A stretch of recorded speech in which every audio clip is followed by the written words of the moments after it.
Good morning dear students. ഇന്ന് നിങ്ങളുടെ സോഷ്യോളജിയുടെ ക്ലാസ്സാണ്. ഇന്ന് നമ്മൾ നോക്കാൻ പോകുന്നത് 4ാമത്തെ ചാപ്റ്ററാണ്. അപ്പോൾ കഴിഞ്ഞ ചാപ്റ്ററുകളൊക്കെ നിങ്ങൾ നല്ലപോലെ ചെയ്തു. കുറച്ച് കുട്ടികളൊക്കെ നോട്ടൊക്കെ എഴുതി അയക്കുന്നുണ്ട്. അപ്പം ബാക്കി ചാപ്റ്ററുകളൊക്കെ നിങ്ങൾ നന്നായിട്ട് പഠിക്കുക. ഇന്ന് നമ്മൾ 4ാമത്തെ ചാപ്റ്ററാണ് നോക്കുന്നത്. അപ്പോൾ 4ാമത്തെ ചാപ്റ്ററിൻ്റെ പേര് methods and techniques in research of sociology. അതായത് എന്താണ്, സാമൂഹ്യശാസ്ത്ര പഠനത്തിലെ രീതികളും സമ്പ്രദായങ്ങളും. ഈ ചാപ്റ്ററിനകത്തുനിന്നും നമുക്ക് മെയിനായിട്ടൊരു 3-4 ക്വസ്റ്റ്യൻസ് ഉണ്ട്. അത് ഈ വീഡിയോയുടെ ലാസ്റ്റ് ടീച്ചർ പറഞ്ഞുതരാം ഏതൊക്കെയാണ് ഏറ്റവും മെയിനായിട്ട് നിങ്ങൾ പഠിച്ചു വെക്കേണ്ടത് തന്നെ. അപ്പോൾ നമ്മൾ ഫസ്റ്റ് ക്വസ്റ്റ്യനിലേക്ക് പോകാം. Explain the following method: historical, comparative, experimental. അതായത് എന്താണ്, ചരിത്രപരമായ രീതി, പിന്നെ കമ്പാരിറ്റീവ്, എക്സ്പീരിമെൻ്റൽ അതായത് താരതമ്യ പഠനം, പരീക്ഷണ രീതി. ഇതിനെക്കുറിച്ചൊക്കെയാണ് നമ്മൾ ആദ്യമായിട്ട് നോക്കാൻ പോകുന്നത്. അപ്പോൾ ആദ്യം തന്നെ നമ്മൾ നോക്കാൻ പോകുന്നത് ചരിത്രപരമായ രീതി എന്താണെന്നാണ് നമ്മൾ നോക്കാൻ പോകുന്നത്.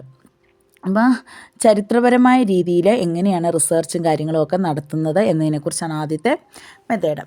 നിങ്ങൾ ജസ്റ്റ് ഒന്ന് ഇതൊക്കെ മനസ്സിലാക്കി വെച്ചാൽ മതി. വലിയ ഇമ്പോർട്ടൻ്റ് ഒന്നുമുള്ള ക്വസ്റ്റ്യൻസ് അല്ല ഇതാണെല്ലാം. എന്നാലും പാഠഭാഗത്തിലൂടെ പോകുമ്പോൾ ഇത് നമ്മൾ പറയേണ്ടതായിട്ടുണ്ടല്ലോ. അപ്പം ചരിത്രപരമായ രീതി എന്ന് പറയുമ്പോഴത്തേന് സാമൂഹ്യ പ്രതിഭാസത്തിൻ്റെ ഉദയ പ്രതിഭാസങ്ങളെ പുനഃസൃഷ്ടിക്കുക എന്ന ലക്ഷ്യത്തോടെ മുൻകാല രേഖകളും മറ്റ് അറിവുകളുടെ ഉറവിടങ്ങളും കണ്ടെത്തി പഠിക്കുകയാണ് ചരിത്രപരമായ രീതി എന്നതുകൊണ്ട് അർത്ഥമാക്കുന്നത്. അപ്പം നമ്മൾ ചരിത്രപരമായ രീതികൾ എന്ന് പറയുമ്പോഴത്തേക്കിന് പണ്ട് കാലത്ത് നടന്ന സംഭവങ്ങളെക്കുറിച്ചൊക്കെ പഠിക്കാനായിട്ട് നമ്മൾ ശ്രമിക്കുന്നു. അപ്പോൾ അത് വർത്തമാനകാലത്തെയും ഭാവി കാലത്തെയും അറിയാനും ഒക്കെ ആയിട്ടാണ് നമ്മളത് ശ്രമിക്കുന്നത്. അതിനുവേണ്ടി നമ്മളാണെങ്കിൽ ഭൂതകാലത്തെയും വർത്തമാനകാലത്തെയും ഭാവിയെയും നിശ്ചലവും ചലനാത്മകവുമായ ഘടനയോടെയാണ് അത് ആവിഷ്കരിക്കുകയും ചെയ്യുന്നത്. അപ്പോൾ ചരിത്രപരമായ സമീപനം എന്ന് പറഞ്ഞു കഴിഞ്ഞാൽ ഇത്രയേ ഉള്ളൂ. പണ്ട് കാലത്ത് നടന്ന സംഭവങ്ങളെക്കുറിച്ച് നമ്മൾ പഠിക്കാനായിട്ട് അതിന് വേണ്ട രേഖകളും കാര്യങ്ങളും ഒക്കെ ശേഖരിക്കുന്നു. ഇനി അതെങ്ങനെയാണ് രേഖകളും കാര്യങ്ങളൊക്കെ നമ്മൾ ശേഖരിക്കുകയെന്ന് വെച്ച് കഴിഞ്ഞാൽ, സംഭവങ്ങളൊക്കെ നടക്കുമ്പോൾ അത് കണ്ടിട്ടുള്ള ദൃക്സാക്ഷികളുടെ വിവരണങ്ങൾ, അത് നേരിൽ കണ്ടിട്ടുള്ള ആരുടെയിലൊക്കെ വിവരങ്ങൾ നമ്മൾ ശേഖരിക്കാറുണ്ട്. പിന്നെ പണ്ട് കാലത്തെ എന്തെങ്കിലുമൊക്കെ രേഖകളോ പണ്ട് കാലത്തുള്ള ആളുകൾ ഉപയോഗിച്ചിരുന്ന വസ്തുക്കളോ ഒക്കെ കിട്ടുകയാണെങ്കിൽ അതും നമ്മളെ ചരിത്രപരമായ പഠനത്തിന് സഹായിക്കുന്നുണ്ട്. പിന്നെ കള്ളത്തരങ്ങളില്ലാത്ത, അതായത് ഏത് തരത്തിലുള്ള മായം ചേരാത്ത സ്മാരകങ്ങൾ, പണ്ട് കാലത്ത് നമുക്ക് കണ്ടുകിട്ടിയിട്ടുള്ള സ്മാരകങ്ങളൊക്കെ ആണെങ്കിൽ അതെല്ലാം എന്തിന് സഹായിക്കുന്നുണ്ട്, നമ്മുടെ ചരിത്രപരമായ പഠന രീതിക്ക് സഹായകമാകുന്നുണ്ട്. ഇങ്ങനെ ഈ ചരിത്രപരമായ പഠന രീതികൾ നമ്മൾ പറഞ്ഞു, ഭൂതകാലത്തെയും വർത്തമാനകാലത്തെയും ഭാവി കാലത്തെയും എല്ലാം കൂടി ആവിഷ്കരിക്കാനാണ് ഇത് ഉപയോഗിക്കുന്നത് എന്ന് പറഞ്ഞു. അപ്പോൾ ഈ രീതിക്ക് കുറച്ച് പരിമിതികളുണ്ട്. അതെന്തൊക്കെയാണെന്ന് നോക്കാം. ഈ രീതി ഭൂതകാലവുമായി ബന്ധപ്പെട്ടതായതുകൊണ്ട് മതിയായ തെളിവുകൾ കിട്ടണമെന്നില്ല. അത് ശരിയാ, പണ്ട് കാലത്തെ കാര്യങ്ങളാണ് ഇതിനകത്ത് പറയുന്നത്. അപ്പോൾ അതിന് വലിയ തെളിവുകളൊന്നും നമ്മുടെ കയ്യിൽ ഉണ്ടാകണമെന്നില്ല. ഇനി ലഭ്യമാകുന്ന വിവരങ്ങളൊക്കെ എത്രത്തോളം ശരിയാണെന്ന് നമുക്ക് പരിശോധിച്ചറിയാനായിട്ട് വിഷമമാണ്. പിന്നെ ഓരോ കാര്യങ്ങളും നടന്നത് ഏത് കാലഘട്ടത്തിലാണ് എന്ന് കണ്ടെത്താനായിട്ട് നമുക്ക് വിഷമമാണ്. പിന്നെ ഗവേഷകൻ രേഖകൾ പൂർണ്ണമായും തെറ്റായി മനസ്സിലാക്കുകയോ തെറ്റായി വിലയിരുത്തുകയോ ചെയ്തേക്കാം, അല്ലേ? ഗവേഷകൻ ചിലപ്പോൾ ഒരു കാര്യം കേൾക്കുമ്പോൾ അതെങ്ങനെയാണ് അത് അദ്ദേഹം മനസ്സിലാക്കുന്നത് എന്നത് ചിലപ്പോൾ അദ്ദേഹം മനസ്സിലാക്കുന്നത് തെറ്റുകൾ വന്ന് ചേരാം. കൂടാതെ മുഴുവൻ രേഖകളും കണ്ടെത്താനും ഗവേഷകന് കഴിഞ്ഞെന്ന് വരികയില്ല. ഇതൊക്കെയാണ് ചരിത്രപരമായ രീതിയിൽ വരുന്ന പാകപ്പിഴകൾ, അല്ലെങ്കിൽ അതിൻ്റെ ഡീമെറിറ്റ്സ് എന്ന് പറയുന്നത്. അടുത്തതായിട്ട് നമ്മൾ നോക്കുന്നത് താരതമ്യ രീതിയാണ്, അതായത് കമ്പാരിറ്റീവ് മെത്തേഡ്. അതായത് സാദൃശ്യ സംഘങ്ങളെ താരതമ്യം ചെയ്ത് സത്യം കണ്ടെത്തുന്ന രീതിയാണിത്. സാദൃശ്യ സംഘങ്ങൾ എന്ന് പറയുമ്പോഴത്തേക്കിന് ഒരേ രീതിയിൽ പ്രവർത്തിക്കുന്ന 2 സംഘങ്ങൾ, അല്ലെങ്കിൽ ഗ്രൂപ്പുകളോ മറ്റ് സംഘടനകളോ ഒക്കെ ആകാം, അങ്ങനെ ഒരേ രീതിയിൽ പ്രവർത്തിക്കുന്ന ഈ രീതി ഒരു വ്യവസ്ഥയുടെ സ്ഥാപനത്തിൻ്റെയോ പ്രതിഭാസത്തിൻ്റെയോ അസ്തിത്വത്തെയും പ്രവർത്തനത്തെയും വിശദീകരിക്കാൻ എളുപ്പമാകും. അങ്ങനെ ഈ ഏതാണെന്ന് വെച്ച് കഴിഞ്ഞാൽ, ഇങ്ങനെ ഈ താരതമ്യ പഠനം നടത്തുമ്പോഴാണെങ്കിൽ നമ്മളൊരു സ്ഥാപനത്തെയോ അല്ലെങ്കിൽ ഒരു സംഘടനയെയോ ഒക്കെ കുറിച്ചാണെങ്കിൽ അതിൻ്റെ ഫുൾ പ്രവർത്തനങ്ങളെക്കുറിച്ച് നമുക്ക് പെട്ടെന്ന് മനസ്സിലാക്കാനായിട്ട് സാധിക്കുന്നു.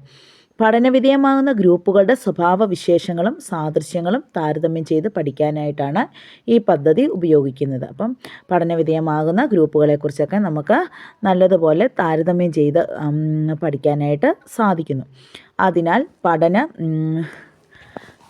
സവിശേഷത്തിൽ നിന്നും സാമാന്യതയിലേക്കും അവിടെ നിന്ന് കൂടുതൽ സാമാന്യതയിലേക്കും എത്തുന്നു. അതായത് ഈ രണ്ട് ഗ്രൂപ്പുകളെ തമ്മിൽ നമ്മൾ താരതമ്യം ചെയ്ത് പഠിക്കുമ്പോൾ അത് കൂടുതൽ കൂടുതൽ അതിൻ്റെ ഗുണങ്ങളും നേട്ടങ്ങളും ഒക്കെ നമുക്ക് കണ്ടുപിടിക്കാനായിട്ട് സാധിക്കും. അതാണ് സാമാന്യതയിൽ നിന്നും കൂടുതൽ ശ്രേഷ്ഠമായതിലേക്ക് മാറ്റാനായിട്ട് നമുക്ക് ഈ പഠനം കൊണ്ട് സാധിക്കുന്നുണ്ട്. ഇതുകൊണ്ടുള്ള ഗുണങ്ങൾ എന്തൊക്കെയാണെന്ന് വെച്ച് കഴിഞ്ഞാൽ, സിദ്ധാന്ത രൂപീകരണത്തിൽ സങ്കല്പങ്ങളെ വ്യക്തമാക്കാൻ ഈ രീതി ഉപയോഗിക്കാറുണ്ട്. എന്തെങ്കിലുമൊക്കെ സിദ്ധാന്തങ്ങളൊക്കെ രൂപപ്പെടുത്തി കൊണ്ടുവരുമ്പോൾ നമ്മൾ ഒരു താരതമ്യ പഠനമൊക്കെ ചെയ്യാറായിട്ടുണ്ട്. പിന്നെ ഗവേഷണത്തിൻ്റെ പ്രശസ്തമായ മറ്റ് മേഖലകളെ ഉയർത്തിക്കാട്ടാനും ഇത് കഴിയുന്നു. ഗവേഷണത്തിൻ്റെ പ്രശസ്തമായ മറ്റ് മേഖലകളെയൊക്കെ ഉയർത്തി കാണിക്കാനും ഈ താരതമ്യ പഠനം നമ്മളെ സഹായിക്കാറുണ്ട്. പിന്നെ സാമൂഹ്യ പ്രവർത്തന പരിപാടികൾ ആസൂത്രണം ചെയ്യാനുള്ള വസ്തുതകൾ നൽകാൻ താരതമ്യ സമ്പ്രദായത്തിന് കഴിയുന്നു. സാമൂഹ്യ പ്രവർത്തന പരിപാടികളെക്കുറിച്ചൊക്കെ നമുക്ക് വിശദമായിട്ട് ചർച്ചകൾ നടത്താനായിട്ട് 2-3 സംഘങ്ങളെക്കുറിച്ച് താരതമ്യം ചെയ്ത് പഠിക്കുമ്പോൾ നമുക്ക് കൂടുതൽ കാര്യങ്ങൾ മനസ്സിലാക്കാനായിട്ട് സാധിക്കും. അതുകൊണ്ട് തന്നെ നല്ല രീതിയിൽ പ്ലാൻ ചെയ്ത് ആസൂത്രണം ചെയ്ത് കാര്യങ്ങൾ ചെയ്യാനായിട്ട് സാധിക്കുന്നു. ഇനി ഇതുകൊണ്ടുള്ള പരിമിതികൾ എന്തൊക്കെയാണെന്ന് ചോദിച്ചു കഴിഞ്ഞാൽ, താരതമ്യ പഠനത്തിൻ്റെ പരിമിതികൾ, താരതമ്യ പഠനം സ്വയം തന്നെ ഒരു അന്ത്യത്തിലെത്താം. 2 ഗ്രൂപ്പുകളെ പറ്റിയോ അല്ലെങ്കിൽ 2 അതിലധികമോ ഗ്രൂപ്പുകളെ പറ്റിയൊക്കെ നമ്മൾ താരതമ്യ പഠനം നടത്തുകയും നമ്മൾ തന്നെ അതിൻ്റെ ഒരു അന്ത്യത്തിൽ എത്തിച്ചേരുകയും ചെയ്യുന്നു. പിന്നെ ഒരു പരിധിവരെ സമാനതകൾ പുലർത്തുന്ന യൂണിറ്റുകളുടെ കാര്യത്തിലെ താരതമ്യ പഠനം സാധിക്കുകയുള്ളൂ. താരതമ്യ പഠനം എല്ലാ മേഖലകളിലും നമുക്ക് സാധിക്കുകയില്ല. ഒരുപോലെ സമാനതകൾ സെയിമായിട്ടുള്ള ഗ്രൂപ്പുകളിൽ മാത്രമേ ഇത് നടത്താനായിട്ട് സാധിക്കുകയുള്ളൂ. അത് ഇതിൻ്റെ ഒരു പോരാഴികയാണ്. പിന്നെ അന്യവും സ്വദേശിയുമായ സാമൂഹ്യ ഘടകങ്ങളെ താരതമ്യം ചെയ്യുമ്പോൾ ഗവേഷകൻ മൂല്യാധിഷ്ഠിത മനോഭാവം പുലർത്തണം. അന്യവും സ്വദേശിയുമായ സംഘങ്ങളെക്കുറിച്ചൊക്കെ സാമൂഹിക ഘടനകളെക്കുറിച്ചൊക്കെ പഠിക്കുമ്പോൾ ഗവേഷകൻ എങ്ങനെയുള്ളവനായിരിക്കണം? മൂല്യാധിഷ്ഠിതത്തിൽ മനോഭാവം പുലർത്തണം. അതായത് നമ്മൾ മറ്റുള്ളവരുടെ ഗ്രൂപ്പുകളെക്കുറിച്ച് പഠിക്കുമ്പോൾ നമ്മുടെ ഗ്രൂപ്പുകളെക്കുറിച്ച് പഠിക്കുമ്പോഴും ഒക്കെ ആണെങ്കിൽ നമ്മൾ അതിനകത്തൊരു സത്യസന്ധത പുലർത്തണം. അതാണ് മൂല്യാധിഷ്ഠിതം ഉണ്ടായിരിക്കണം. ഇപ്പം നമ്മളെക്കുറിച്ച് നമ്മുടെ ഒരു അറിയാവുന്ന ഒരു സ്ഥാപനത്തെക്കുറിച്ചൊക്കെ പഠിക്കുകയാണെങ്കിൽ നമ്മൾ അതിനായിരിക്കും കൂടുതൽ പ്രാധാന്യം കൊടുക്കുന്നത്. മറ്റുള്ളവരുടെ സ്ഥാപനത്തേക്കാൾ കൂടുതലായിട്ട് നമ്മുടെ സ്ഥാപനങ്ങൾക്ക് നമ്മൾ പ്രാധാന്യം കൊടുക്കുന്നത്. അതാണ് അന്യവും സ്വദേശിയവും. സ്വദേശി എന്ന് വെച്ചുമ്പോൾ നമ്മുടെ സ്വന്തമായിട്ടുള്ള സാമൂഹിക സംഘടനകൾ. അന്യം എന്ന് വെച്ച് കഴിഞ്ഞാൽ മറ്റുള്ളവരുടെ. ഇപ്പം നമ്മൾ എപ്പോഴും പഠന വിധേയത്തിന് എടുക്കുമ്പം സ്വന്തം കാര്യങ്ങൾക്കായിരിക്കും കൂടുതൽ താല്പര്യം കൊടുക്കുന്നത്. അതാണ് അപ്പോൾ ഗവേഷകൻ ഒരു വ്യക്തിയായിരിക്കുമല്ലോ ഗവേഷകനായിട്ട് വരുന്നത്. അപ്പോൾ അയാൾ എപ്പോഴും എങ്ങനെയുള്ള ആളായിരിക്കണം? മൂല്യാധിഷ്ഠിത മനോഭാവം പുലർത്തുന്നവനായിരിക്കണം. ചിലപ്പോൾ താരതമ്യ പഠനമൊക്കെ നടത്തി വരുമ്പോൾ ഗവേഷകൻ ആ മൂല്യാധിഷ്ഠിതത്തിൽ നിന്നൊക്കെ വ്യതിചലിച്ച് പോയെന്നും വരാം. ഇതാണ് താരതമ്യ പഠനം കൊണ്ട് അർത്ഥമാക്കുന്നത്. അപ്പോൾ താരതമ്യ പഠനം അത്യാവശ്യമാണെങ്കിൽ 2 സംഘങ്ങൾ തമ്മിൽ സാദൃശ്യം ഉള്ള സംഘങ്ങൾ തമ്മിലുള്ള ഒരു താരതമ്യം ചെയ്തുള്ള പഠനം എന്ന് പറയാം നമുക്കത്. പിന്നെ പരീക്ഷണ രീതി എന്ന് പറയുമ്പോഴത്തേക്കിന് അടുത്താണ് എക്സ്പീരിമെൻ്റൽ മെത്തേഡ്. പരീക്ഷണ രീതി, എക്സ്പീരിമെൻ്റൽ മെത്തേഡ്. അതായത് പരീക്ഷണാത്മക രീതിയിൽ പഠന വിഷയത്തിന് ചില ബാഹ്യ പ്രേരണകൾ നൽകുകയും അവയുടെ ഫലങ്ങൾ സൂക്ഷ്മ നിരീക്ഷണത്തിന് വിധേയമാക്കുകയും ചെയ്യും. പരീക്ഷണാത്മക രീതി എന്ന് പറയുമ്പോഴത്തേക്കിന് ഏതെങ്കിലും ഒരു പഠന വിഷയം എടുക്കുകയും അതിനെ നമ്മൾ സൂക്ഷ്മമായിട്ട് നിരീക്ഷണത്തിന് വിധേയമാക്കുകയും ഒരു പ്രതിഭാസത്തിന് മേൽ ഒരു വസ്തുവിന് അല്ലെങ്കിൽ ഒരു ചരത്തിന് മാറ്റം വരുത്തി മറ്റ് ചരങ്ങളെ സ്ഥിരമായോ നിയന്ത്രിച്ചോ നിർത്തിക്കൊണ്ടുള്ള ഫലത്തെ വിലയിരുത്തുകയാണ് ഈ രീതി കൊണ്ട് ഉദ്ദേശിക്കുന്നത്. അതായത് സിമ്പിളായിട്ട് പറഞ്ഞാൽ ഇത്രയേ ഉള്ളൂ. ഒരു സംഭവ വികാസത്തെ നമ്മൾ പഠന വിധേയമാക്കുകയും അതിനകത്ത് വരുന്ന വസ്തുതകളെ നമ്മൾ സൂക്ഷ്മമായിട്ട് നിരീക്ഷിക്കുകയും ചെയ്യുന്നു. അങ്ങനെ ആ പ്രതിഭാസത്തിൽ ആ വസ്തുക്കൾക്ക് മാറ്റങ്ങൾ വരുത്തി അതിനെ സ്ഥിരമായോ നിയന്ത്രിച്ചോ നിർത്താനായിട്ട് നമ്മൾ ശ്രമിക്കുകയും ചെയ്യുന്നു. ഇതിനെയാണ് പരീക്ഷണ രീതി എന്ന് പറയുന്നത്. ചരങ്ങൾ പരസ്പരം ബന്ധപ്പെടുന്നുണ്ടോ എന്നും എങ്ങനെയെന്നും കണ്ടെത്തുകയാണ് ഇതിൻ്റെ ലക്ഷ്യം. അതായത് പരീക്ഷണ രീതിയിലാണെങ്കിൽ ചരങ്ങൾ എന്നുദ്ദേശിക്കുന്നത് വസ്തുതകളാണ്. വസ്തുതകൾ പരസ്പരം ബന്ധപ്പെട്ടിട്ടുണ്ടോ എന്നും എങ്ങനെയാണെന്നൊക്കെ കണ്ടെത്തുകയാണ് പരീക്ഷണ രീതിയുടെ ലക്ഷ്യം എന്ന് പറയുന്നത്. ഇനി പരീക്ഷണ രീതി 2 തരത്തിലുണ്ട്. അതായത് പരീക്ഷണ ഗ്രൂപ്പും നിയന്ത്രണ ഗ്രൂപ്പും. പരീക്ഷണ ഗ്രൂപ്പിലാണ് മാറ്റങ്ങളൊക്കെ ഉണ്ടാകുന്നത്. നിയന്ത്രണ ഗ്രൂപ്പാകട്ടെ താരതമ്യം ചെയ്ത മാറ്റങ്ങൾ കണ്ടുപിടിക്കുകയാണ് ചെയ്യുന്നത്. ഇനി ഇതുകൊണ്ടുള്ള ഗുണങ്ങൾ എന്തൊക്കെയാണ്, ഈ പരീക്ഷണ രീതിയുടെ ഗുണങ്ങൾ. അപ്പം പരീക്ഷണ രീതി എന്ന് പറയുമ്പോഴത്തേനും നമുക്കറിയാം തികച്ചും അത് വസ്തുനിഷ്ഠമാണ്. അത് ശരിക്കും സത്യസന്ധമായിട്ടുള്ളൊരു രീതിയാണ് പരീക്ഷണ രീതി എന്ന് പറയുന്നത്. രണ്ടാമത്തെ ഗുണമെന്ന് പറഞ്ഞു കഴിഞ്ഞാൽ ഈ രീതികളെ ഇത് മറ്റ് രീതികളെ അപേക്ഷിച്ച് പരീക്ഷണാത്മക സാഹചര്യത്തെ ഗവേഷകന് വളരെ നിയന്ത്രിക്കാനാകും. അതായത് പരീക്ഷണ രീതിയിൽ എല്ലാ കാര്യങ്ങളും നിയന്ത്രിച്ച് നിർത്തുന്ന ആരായിരിക്കും? ഗവേഷകനായിരിക്കും. പിന്നെ അതുപോലെ തന്നെ കാര്യഫല ബന്ധങ്ങൾ കണ്ടെത്താനായിട്ട് എളുപ്പമാണ്. കാര്യഫല ബന്ധങ്ങൾ അതിൻ്റെ എന്താണ് എങ്ങനെയാണെന്നൊക്കെ വിവേചിച്ചറിയാൻ പരീക്ഷണ രീതിയിലൂടെ സാധിക്കുന്നുണ്ട്. കാര്യഫല ബന്ധങ്ങൾ കണ്ടെത്താൻ എളുപ്പമാണ്. പിന്നെ സ്വാഭാവിക പിശകുകൾ ഏറ്റവും കുറവായിരിക്കും. അതായത് പരീക്ഷണ രീതിയിൽ തെറ്റുകൾ കുറവായിരിക്കും. സ്വാഭാവികമായിട്ട് വരുന്ന തെറ്റുകളൊക്കെയാണ് കുറവായിരിക്കും. പിന്നെ പരീക്ഷണങ്ങളിലൂടെ കൃത്യമായ അളവുകൾ കിട്ടാനും ഫലങ്ങൾ പരിശോധിക്കാനും ഒക്കെ പരീക്ഷണ രീതി വളരെ നല്ലതാണ് അല്ലേ. കൃത്യമായിട്ടുള്ള അളവുകളും പിന്നെ പരീക്ഷിച്ച് അതിൻ്റെ ഫലങ്ങളും ഒക്കെ നമുക്ക് പരിശോധിച്ചറിയാനും എല്ലാം പരീക്ഷണ രീതി നമ്മളെ സഹായിക്കുന്നുണ്ട്. പിന്നെ പരീക്ഷണം ആവർത്തിച്ച് ചെയ്ത് അത് എത്രത്തോളം നല്ലതാക്കി മാറ്റാമോ അത്രത്തോളം നമുക്കത് ചെയ്യാനൊക്കെ സാധിക്കും. പരീക്ഷണ രീതിയിലാണേൽ ലബോറട്ടറികളിലൊക്കെ ആണെങ്കിലാണ് പരീക്ഷണങ്ങളൊക്കെ നടക്കുന്നത്. അങ്ങനെയൊക്കെ നമുക്കത് ചെയ്ത് നല്ലതാക്കാനായിട്ട് എത്രത്തോളം പെർഫെക്റ്റ് ആക്കി മാറ്റാനായിട്ട് പരീക്ഷണ രീതി കൊണ്ട് നമുക്ക് സാധിക്കും. എന്നാൽ ഇതുകൊണ്ടുള്ള ദോഷങ്ങൾ ഇനി നമ്മൾ നോക്കാൻ പോകുന്നത് ദോഷങ്ങളാണ്. പരീക്ഷണ രീതിയുടെ ഡീമെറിറ്റ്സ്.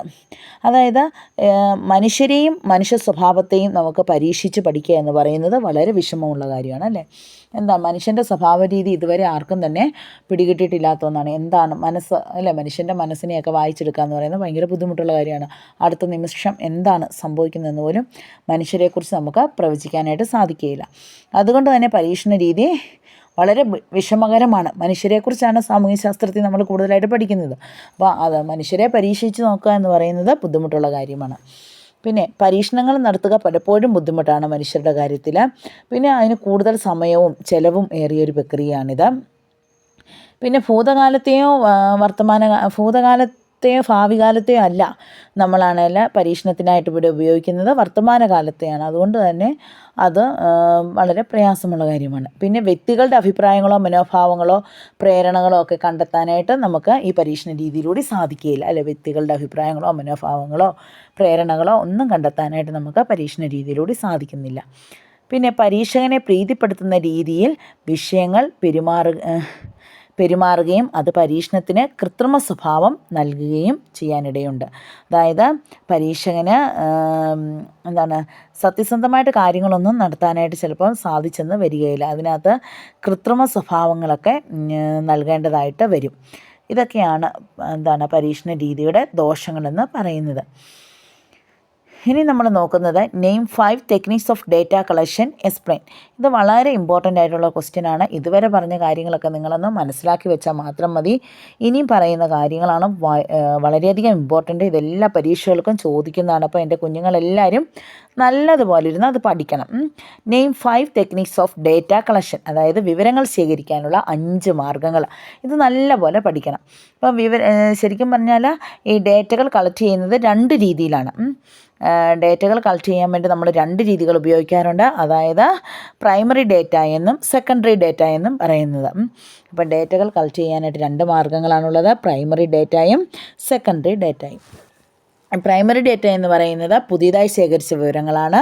സെക്കൻഡറി ഡേറ്റ എന്ന് പറയുന്നത് ആരെങ്കിലും ശേഖരിച്ച വിവരങ്ങളിൽ നിന്ന് നമ്മൾ കാര്യങ്ങൾ മനസ്സിലാക്കിയെടുക്കുന്നതിനെയാണ് സെക്കൻഡറി ഡേറ്റ എന്ന് പറയുന്നത്.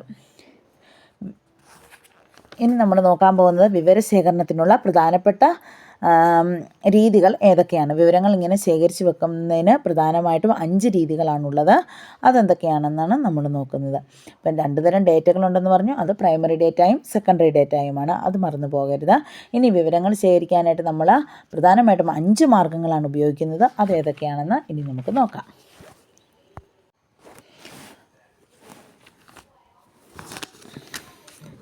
അപ്പം നിരീക്ഷണം, പിന്നെ ഇൻ്റർവ്യൂ, ചോദ്യാവലി, കേസ് സ്റ്റഡി, സോഷ്യൽ സർവേ. ഇത്രയുമാണ് 5 മെത്തേഡ്സുകൾ. അപ്പം നമുക്ക് അതിനകത്ത് ഫസ്റ്റായിട്ടുള്ള നിരീക്ഷണം നോക്കാം. അതായത് നിരീക്ഷണ രീതിക്ക് നമ്മൾ പറയുന്ന ഒബ്സർവേഷൻ മെത്തേഡ്. പരീക്ഷയ്ക്ക് അങ്ങനെ ആയിരിക്കും ചോദിക്കുന്നത്, ഒബ്സർവേഷൻ മെത്തേഡ്.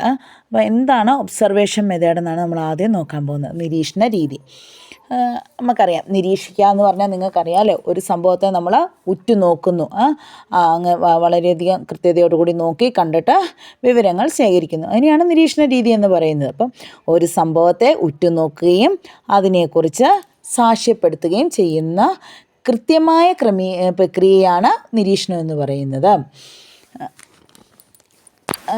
നിരീക്ഷണം പഠനത്തിൽ ഗവേഷകൻ സാമൂഹ്യ പെരുമാറ്റത്തിന് നേരെ സാക്ഷ്യം വഹിക്കുന്നു. അപ്പോൾ എന്താണ് നിരീക്ഷണ രീതിയിലാണെങ്കിൽ ഒരാൾ എല്ലാം കണ്ട് മനസ്സിലാക്കിയിട്ടാണ് അയാളാണ് അതിനെക്കുറിച്ച് പഠിക്കുന്നത്. നിരീക്ഷണ അത് കണ്ട് മനസ്സിലാക്കാനായിട്ട് അയാളുടെ ഇന്ദ്രിയങ്ങൾ ഉപയോഗപ്പെടുത്തുന്നുണ്ട്, അല്ലേ?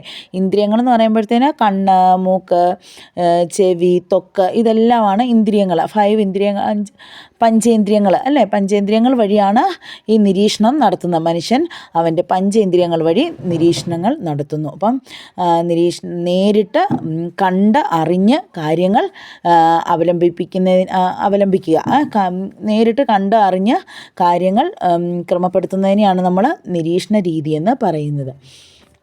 ഈ നിരീക്ഷണ രീതിയെ ശരിക്കും പറഞ്ഞാൽ നമ്മൾ 2ആയിട്ട് തിരിച്ചിട്ടുണ്ട്. അതായത് പങ്കാളിത്ത നിരീക്ഷണമെന്നും പങ്കാളിത്തരഹിത നിരീക്ഷണമെന്നും. വെരി ഇമ്പോർട്ടൻ്റ് ആണ്. അതാണെങ്കിൽ എന്താണ് നിരീക്ഷണ രീതിയെ നമ്മൾ ഒബ്സർവേഷൻ മെത്തേഡിനെ നമ്മൾ 2ആയിട്ട് തിരിച്ചിട്ടുണ്ട്. ഏതൊക്കെയാണ്?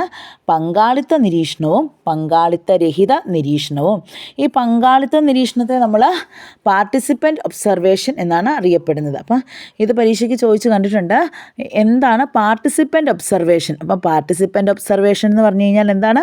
പങ്കാളിത്ത നിരീക്ഷണം. ആ പേരിൽ തന്നെയുണ്ട് പങ്കാളിത്ത നിരീക്ഷണം. അതായത് നമ്മൾ പങ്കാളികളായിക്കൊണ്ട് നടത്തുന്ന ഒരു നിരീക്ഷണം, അല്ലേ? പങ്കാളിയാകുക എന്ന് പറഞ്ഞാൽ ആ കൂട്ടത്തിൽ ചേരുക, കൂട്ടത്തിൽ ചേർന്നുകൊണ്ട്. ഇപ്പം നമ്മളൊരു സംഘത്തെക്കുറിച്ചാണ് പഠിക്കാൻ ഉദ്ദേശിക്കുന്നതെന്ന് വെക്കാം.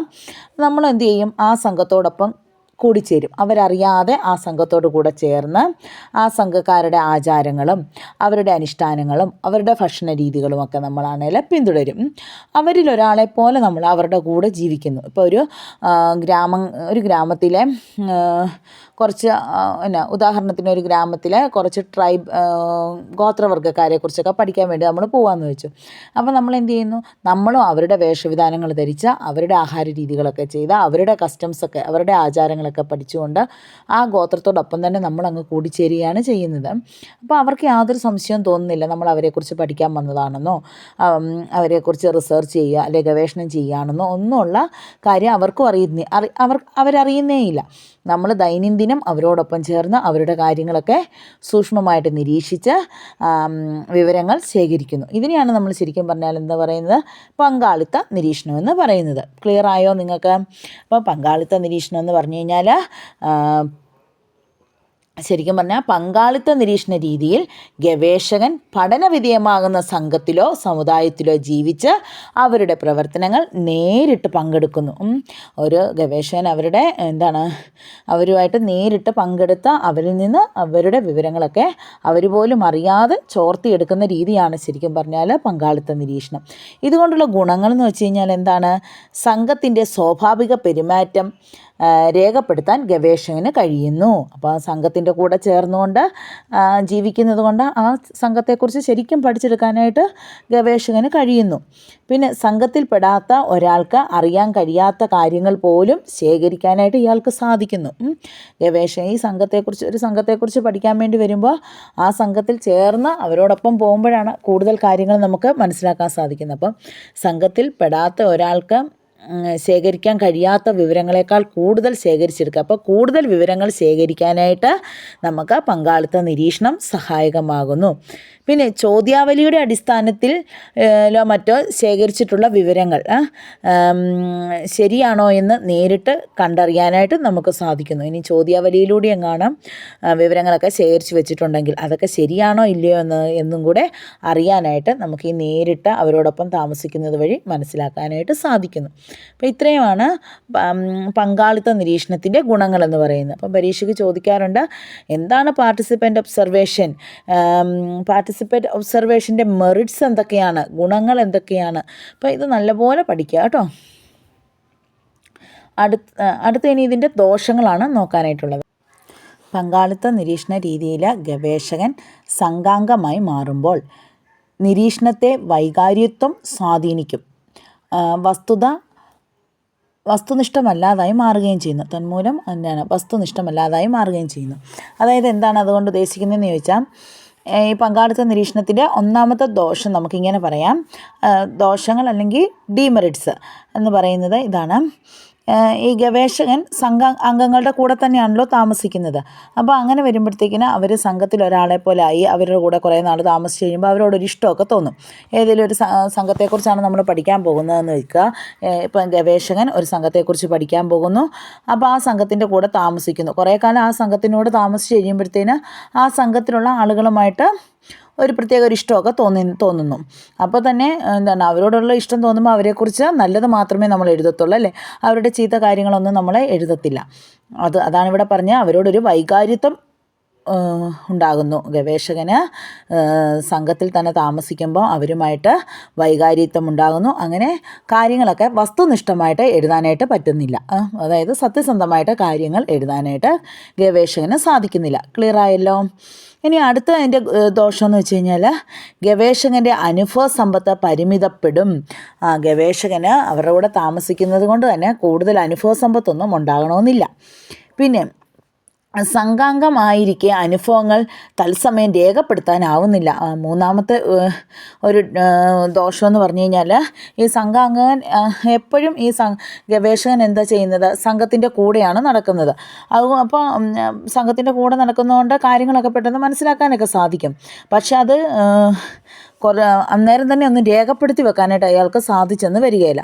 അങ്ങനെ കുറച്ച് കഴിയട്ടെ എന്നൊക്കെ വിചാരിച്ചിങ്ങനെ സംഭവങ്ങളൊക്കെ എന്തെങ്കിലുമൊക്കെ രേഖപ്പെടുത്താനായിട്ടൊക്കെ ഇരിക്കുമ്പോൾ ഇങ്ങനെ നീട്ടിവെക്കും. നമ്മൾ ഇന്ന് വേണ്ട നാളെ ആകട്ടെ എന്നൊക്കെ പറഞ്ഞ് ഇങ്ങനെ നീട്ടിവെക്കും. അപ്പോൾ എന്ത് പറ്റും, നമ്മൾ പല കാര്യങ്ങളും മറന്നു പോകാനായിട്ട് ഇടവരും. അങ്ങനെ കൃത്യനിഷ്ഠതയൊക്കെ നഷ്ടപ്പെടും. കൃത്യത നഷ്ടപ്പെടാനും സാധ്യതയുണ്ട്.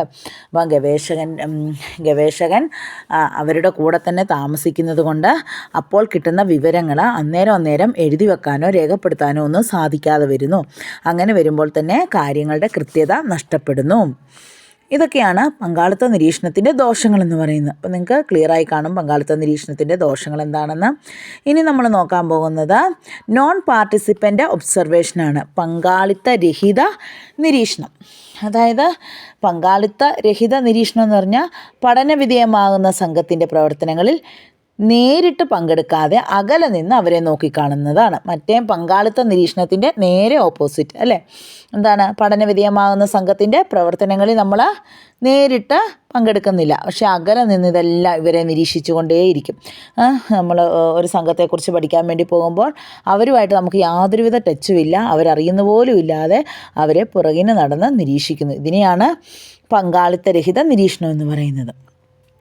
ഇവിടെ ഗവേഷകന് അവരുമായിട്ട് യാതൊരുവിധ വൈകാരിക ബന്ധങ്ങളൊന്നുമില്ല. കാരണം അവരോട് സംസാരിക്കാനോ അവരുടെ ആചാരങ്ങളിലേക്ക് നമ്മൾ ഇറങ്ങി ചെല്ലുകയോ ഒന്നും നമ്മൾ ചെയ്യുന്നില്ല.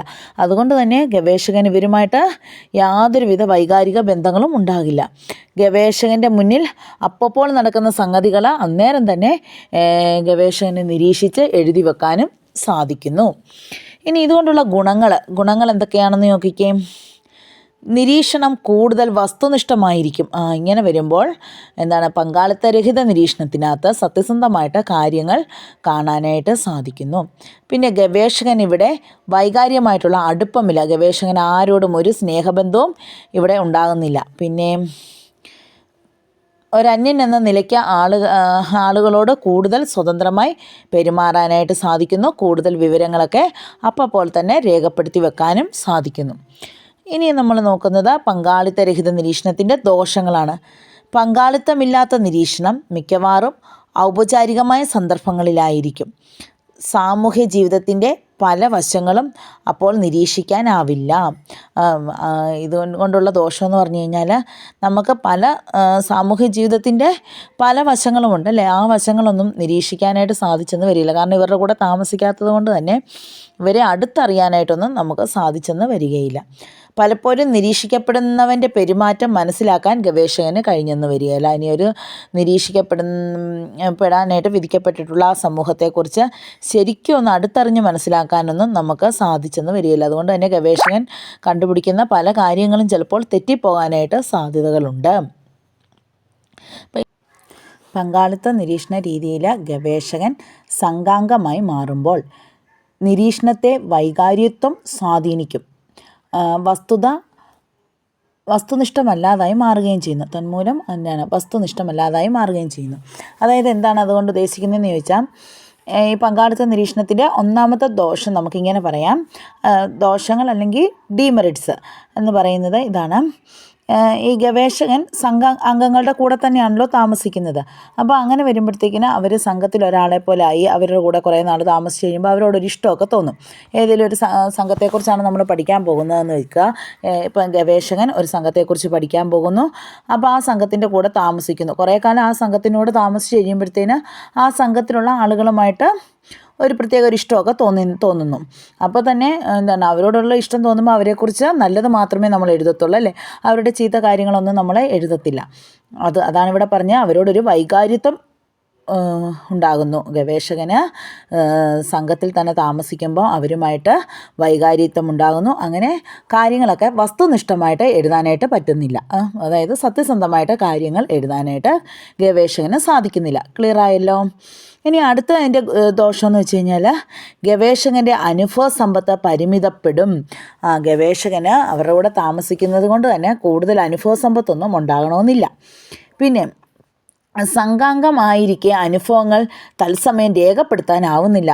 മൂന്നാമത്തെ ഒരു ദോഷമെന്ന് പറഞ്ഞു കഴിഞ്ഞാൽ ഈ സംഘാംഗൻ എപ്പോഴും ഈ ഗവേഷകൻ എന്താ ചെയ്യുന്നത്, സംഘത്തിൻ്റെ കൂടെയാണ് നടക്കുന്നത്. അപ്പോൾ സംഘത്തിൻ്റെ കൂടെ നടക്കുന്നതുകൊണ്ട് കാര്യങ്ങളൊക്കെ പെട്ടെന്ന് മനസ്സിലാക്കാനൊക്കെ സാധിക്കും. പക്ഷെ അത് അന്നേരം തന്നെ ഒന്ന് രേഖപ്പെടുത്തി വെക്കാനായിട്ട് അയാൾക്ക് സാധിച്ചെന്ന് വരികയില്ല. അങ്ങനെ കുറച്ച് കഴിയട്ടെ എന്നൊക്കെ വിചാരിച്ച് ഇങ്ങനെ സംഭവങ്ങളൊക്കെ എന്തെങ്കിലുമൊക്കെ രേഖപ്പെടുത്താനായിട്ടൊക്കെ ഇരിക്കുമ്പോൾ ഇങ്ങനെ നീട്ടിവെക്കും. നമ്മൾ ഇന്ന് വേണ്ട നാളെ ആകട്ടെ എന്നൊക്കെ പറഞ്ഞ് ഇങ്ങനെ നീട്ടിവെക്കും. അപ്പോൾ എന്ത് പറ്റും, നമ്മൾ പല കാര്യങ്ങളും മറന്നു പോകാനായിട്ട് ഇടവരും. അങ്ങനെ കൃത്യനിഷ്ഠതയൊക്കെ കൃത്യത നഷ്ടപ്പെടാനും സാധ്യതയുണ്ട്. അപ്പം ഗവേഷകൻ അവരുടെ കൂടെ തന്നെ താമസിക്കുന്നത് കൊണ്ട് അപ്പോൾ കിട്ടുന്ന വിവരങ്ങൾ അന്നേരം എഴുതി വെക്കാനോ രേഖപ്പെടുത്താനോ ഒന്നും സാധിക്കാതെ വരുന്നു. അങ്ങനെ വരുമ്പോൾ തന്നെ കാര്യങ്ങളുടെ കൃത്യത നഷ്ടപ്പെടുന്നു. ഇതൊക്കെയാണ് പങ്കാളിത്ത നിരീക്ഷണത്തിൻ്റെ ദോഷങ്ങളെന്ന് പറയുന്നത്. അപ്പോൾ നിങ്ങൾക്ക് ക്ലിയറായി കാണും പങ്കാളിത്ത നിരീക്ഷണത്തിൻ്റെ ദോഷങ്ങൾ എന്താണെന്ന്. ഇനി നമ്മൾ നോക്കാൻ പോകുന്നത് നോൺ പാർട്ടിസിപ്പൻ്റ് ഒബ്സർവേഷനാണ്, പങ്കാളിത്ത രഹിത നിരീക്ഷണം. അതായത് പങ്കാളിത്ത രഹിത നിരീക്ഷണം എന്ന് പറഞ്ഞാൽ പഠനവിധേയമാകുന്ന സംഘത്തിൻ്റെ പ്രവർത്തനങ്ങളിൽ നേരിട്ട് പങ്കെടുക്കാതെ അകലെ നിന്ന് അവരെ നോക്കിക്കാണുന്നതാണ്. മറ്റേ പങ്കാളിത്ത നിരീക്ഷണത്തിൻ്റെ നേരെ ഓപ്പോസിറ്റ്, അല്ലേ? എന്താണ്, പഠനവിധേയമാകുന്ന സംഘത്തിൻ്റെ പ്രവർത്തനങ്ങളിൽ നമ്മൾ നേരിട്ട് പങ്കെടുക്കുന്നില്ല, പക്ഷേ അകലെ നിന്ന് ഇതെല്ലാം ഇവരെ നിരീക്ഷിച്ചു കൊണ്ടേയിരിക്കും. നമ്മൾ ഒരു സംഘത്തെക്കുറിച്ച് പഠിക്കാൻ വേണ്ടി പോകുമ്പോൾ അവരുമായിട്ട് നമുക്ക് യാതൊരുവിധ ടച്ചുമില്ല, അവരറിയുന്ന പോലും ഇല്ലാതെ അവരെ പുറകിന് നടന്ന് നിരീക്ഷിക്കുന്നു. ഇതിനെയാണ് പങ്കാളിത്തരഹിത നിരീക്ഷണം എന്ന് പറയുന്നത്. ഇവിടെ ഗവേഷകന് അവരുമായിട്ട് യാതൊരുവിധ വൈകാരിക ബന്ധങ്ങളൊന്നുമില്ല. കാരണം അവരോട് സംസാരിക്കാനോ അവരുടെ ആചാരങ്ങളിലേക്ക് നമ്മൾ ഇറങ്ങി ചെല്ലുകയോ ഒന്നും നമ്മൾ ചെയ്യുന്നില്ല. അതുകൊണ്ട് തന്നെ ഗവേഷകൻ ഇവരുമായിട്ട് യാതൊരുവിധ വൈകാരിക ബന്ധങ്ങളും ഉണ്ടാകില്ല.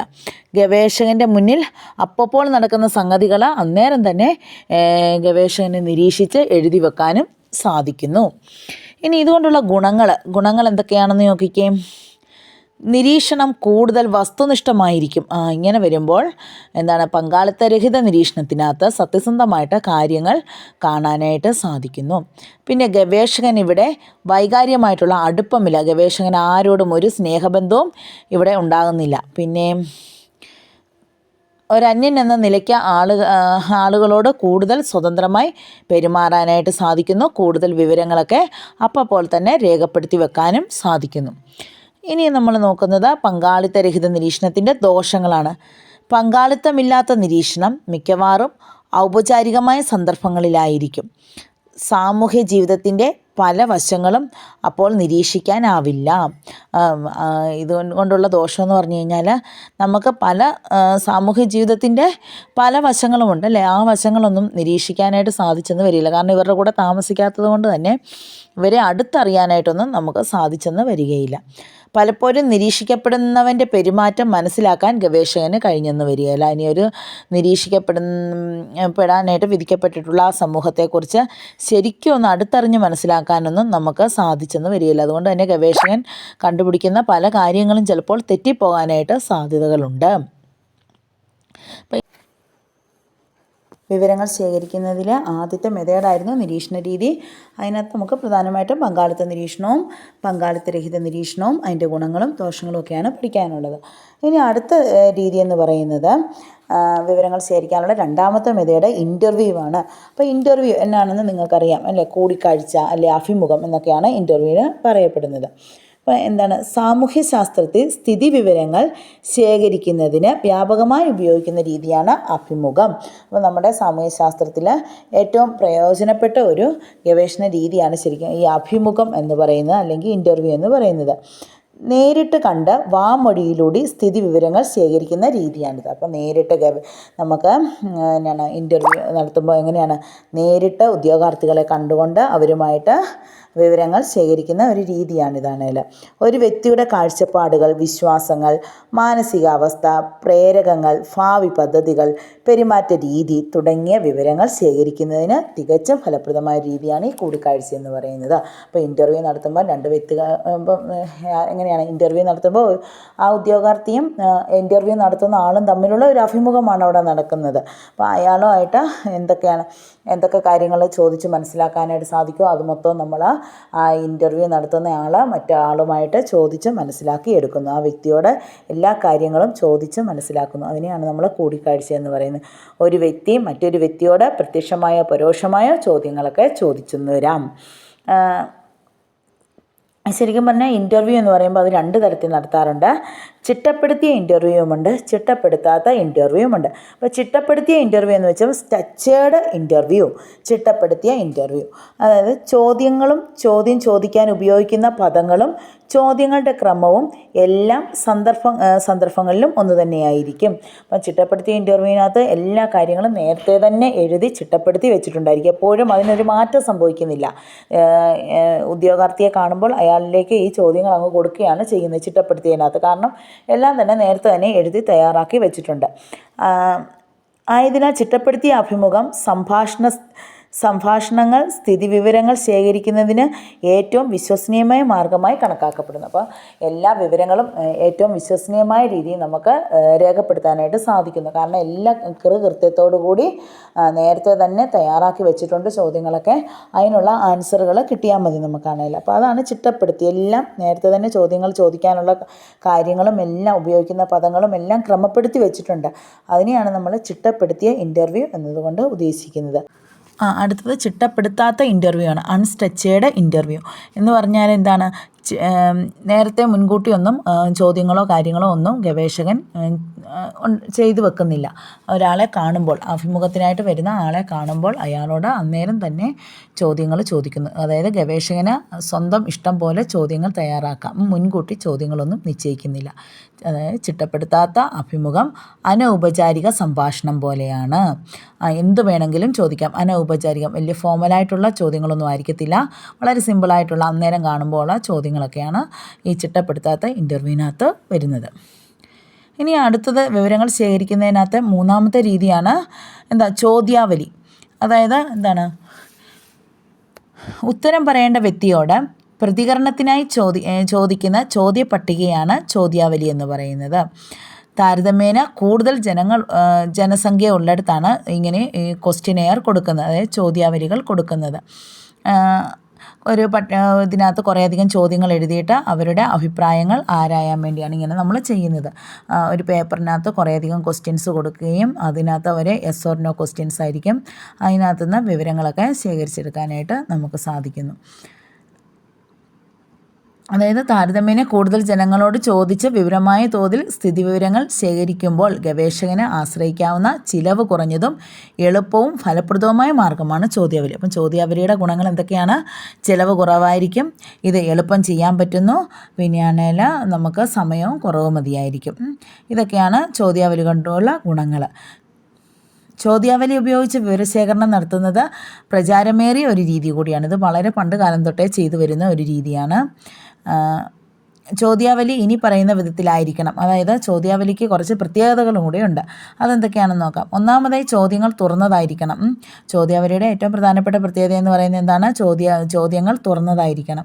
അതായത് കുറേ ഉത്തരങ്ങൾ നൽകി ഉത്തരം നൽകുന്നയാൾ അതിൽ നിന്ന് ഒരു ഉത്തരം തിരഞ്ഞെടുക്കുന്ന രീതിയായിരിക്കണം. അതായത് ഒബ്ജക്റ്റീവ് ടൈപ്സ് ചോദ്യങ്ങളായിരിക്കണം ഉണ്ടായിരിക്കേണ്ടത്. മൾട്ടിപ്പിൾ ചോയ്സ് ക്വസ്റ്റ്യൻസുകളും ഉണ്ടായിരിക്കണമെന്ന് പറയപ്പെടുന്നു. അപ്പോൾ ഇത്രയൊക്കെയാണ് ചോദ്യാവലിക്കകത്ത് പറയുന്നത്. അപ്പോൾ ചോദ്യാവലി തുറന്നതായിരിക്കണം, കുറേയധികം ക്വസ്റ്റ്യൻസുകൾ ഉണ്ടായിരിക്കണം, അതിൽ നിന്ന് ആൻസറിലേക്ക് പോകാനായിട്ട് അവർക്ക് കഴിയണം. പിന്നെയാണെങ്കിൽ എന്താണ്, ഇത് വളരെയധികം ചിലവ് കുറഞ്ഞതാണ്, കൂടുതൽ ആളുകൾ ഉള്ളിടത്ത് ഇത് പ്രയോഗിക്കാൻ സാധിക്കുന്നതാണ്. ഇതൊക്കെയാണ് ഇതിൻ്റെ പ്രത്യേകതകളായിട്ട് പറയുന്നത്. അടുത്ത വിവരങ്ങൾ ശേഖരിക്കുന്നതിന് വേറൊരു മാർഗ്ഗം നമ്മൾ യൂസ് ചെയ്യാറുണ്ട്. അതിനെയാണ് നമ്മൾ സോഷ്യൽ സർവേ എന്ന് പറയുന്നത്. അതായത് സർവേ എന്നാൽ ഒരു വസ്തുത അന്വേഷണ പഠനമാണ്. ഒരു വസ്തുവിനെക്കുറിച്ച് അന്വേഷിച്ച് അതിൻ്റെ റിപ്പോർട്ട് കൊടുക്കുന്നതിനെയാണ് നമ്മൾ സർവേ എന്ന് പറയുന്നത്. ഇതൊരു ഗവേഷണ രീതി കൂടിയാണ്. അതായത് സാമൂഹ്യ സംഗതികളെപ്പറ്റി പരിണാത്മക വസ്തുക്കൾ ശേഖരിക്കുന്ന പ്രക്രിയയാണ് സോഷ്യൽ സർവേ എന്ന് പറയുന്നത്. സമൂഹത്തിൽ നടക്കുന്ന സംഗതികളെക്കുറിച്ചുള്ള വിവരങ്ങൾ ശേഖരിക്കുന്ന രീതിക്ക് പറയുന്ന പേരാണ് സോഷ്യൽ സർവേ എന്ന് പറയുന്നത്. കൂടുതൽ ആളുകളിൽ നിന്ന് ഫലപ്രദമായ വിവരങ്ങൾ ശേഖരിക്കുന്നതിന് ഈ രീതി സഹായകമാണ്. അപ്പോൾ സോഷ്യൽ സർവേ നമ്മൾ നടത്തുന്നത് എങ്ങനെയാണ്? കൂടുതൽ ഉള്ളവരിൽ നിന്ന് കൂടുതലായിട്ട് ആളുകളുള്ളവരിൽ നിന്ന് വിവരങ്ങൾ ശേഖരിക്കുന്നു. അതാണ് സോഷ്യൽ സർവേ എന്ന് പറയുന്നത്. ഇനി അടുത്താണ് കേസ് സ്റ്റഡി. ഒരു കാര്യം സംബന്ധിച്ച് സമഗ്രവും ഗാഢവുമായ പഠനം നടത്തുന്നതിനാണ് കേസ് സ്റ്റഡി ഉപയോഗിക്കുന്നത്. അതായത് ഒരു കാര്യവുമായിട്ട് ബന്ധപ്പെട്ട് എല്ലാ വശങ്ങളെക്കുറിച്ച് പഠിക്കുകയും ആ കാര്യത്തെക്കുറിച്ച് വളരെ അഗാധമായിട്ട് അല്ലെങ്കിൽ ഗാഢമായിട്ടൊക്കെ ആഴത്തിലൊക്കെ പഠിക്കുന്ന രീതിയാണ് കേസ് സ്റ്റഡി എന്ന് പറയുന്നത്. ഒരു പഠനം ഒരു വ്യക്തിയെക്കുറിച്ചോ ഒരു സാമൂഹ്യ ഗ്രൂപ്പിനെക്കുറിച്ചോ ആകാം. അപ്പോൾ ഈ കേസ് സ്റ്റഡി നടത്തുന്നത് ചിലപ്പോൾ നമ്മൾ പഠിക്കുന്ന ഒരു വിദ്യാർത്ഥിയെക്കുറിച്ചാകാം, ആണെങ്കിലും ഒരു ഗ്രൂപ്പിനെക്കുറിച്ചാകാം, എന്തിനെക്കുറിച്ച് വേണേലും ആകാം. ഇങ്ങനെ ചെയ്യുമ്പോൾ നമ്മളെങ്ങനെയാണ് സമഗ്രമായിട്ടും വളരെ ആഴത്തിലുമാണ് അതിനെക്കുറിച്ച് പഠിക്കുന്നത്. ഇപ്പോൾ ഒരു കുട്ടിയെക്കുറിച്ചാണ് പഠിക്കുന്നതെങ്കിൽ ആ കുട്ടിയുടെ സകലമാന ചുറ്റുപാടുകളെക്കുറിച്ച് നമ്മൾ വളരെ ആഴത്തിൽ പഠനങ്ങൾ നടത്തുകയും വിവരങ്ങൾ ശേഖരിക്കുകയും ചെയ്യുന്നു.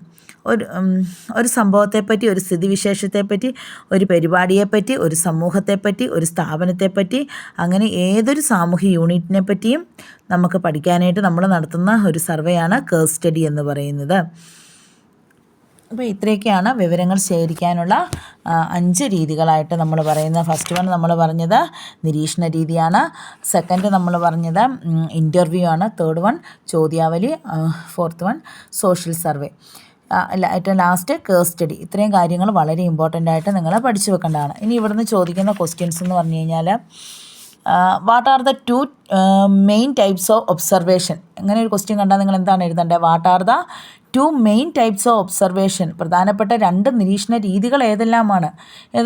പങ്കാളിത്ത നിരീക്ഷണവും പങ്കാളിത്തരഹിത നിരീക്ഷണവുമാണ്. അതായത് പാർട്ടിസിപ്പൻ്റ് ഒബ്സർവേഷനും നോൺ പാർട്ടിസിപ്പൻ്റ് ഒബ്സർവേഷനും.